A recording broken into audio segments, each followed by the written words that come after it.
This morning, Israel's Supreme Court is expected to decide on the fate of Palestinian families who are facing eviction from their homes in Sheikh, Jarrah, a neighborhood in occupied East Jerusalem. The ruling focuses on 4 families who are in line for imminent expulsion to make way for Jewish settlers. The case was one of the sparks behind the 11-day conflict between Israel and Hamas back in May. NBC News global correspondent Raf Sanchez joins us now from Jerusalem. So, Raf, this ruling was supposed to come in May. It was delayed. Walk us through what's at stake here for these families, and could the ruling be postponed again?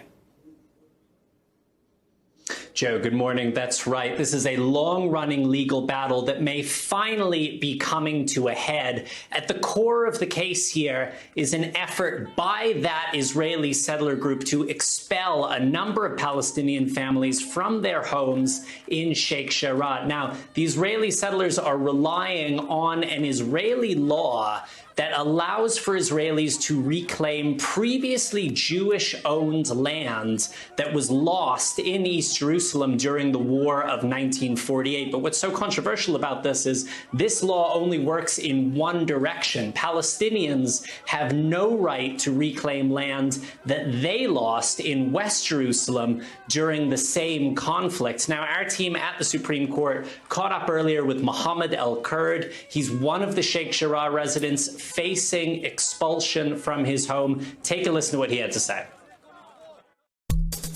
We have nowhere else to go. Not my family, nobody else in Sheikh Jarrah. We all would end up on the street. This is what the decision would mean for us. And be it property disputes or then the government taking over lands, or be it whatever it is, Palestinians are facing ethnic cleansing at massive rates all over occupied Jerusalem, not just in Sheikh Jarrah.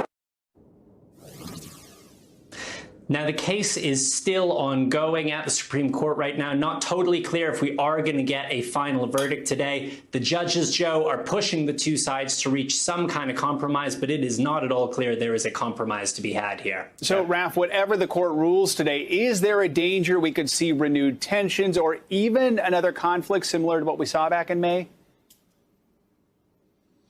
Yeah, absolutely. Jerusalem is an unbelievably combustible issue in general, Sheikh Jarrah in specific. Hamas, the Islamist militant group that controls Gaza, is making very clear it is closely following what is happening in the Israeli Supreme Court in Jerusalem. They haven't made any specific threats. The Israeli military will tell you they feel the conflict with Hamas could, in theory, erupt at any time. It would just take a spark. The fighting lasted 11 days, but Israeli officers sometimes talk about day 12, day 13, day 14, when the conflict will spark up once again. Now, the new Israeli government that replaced Prime Minister Benjamin Netanyahu a few weeks ago is looking for quiet right now. Prime Minister Naftali Bennett, the new leader of Israel, is expected to visit the White House sometime in August. They are not looking for a conflict. They are not looking for an eruption, but sometimes these things come not at a time of their choosing. Jeff? All right, Raf, we know you'll keep an eye on it. Thanks so much.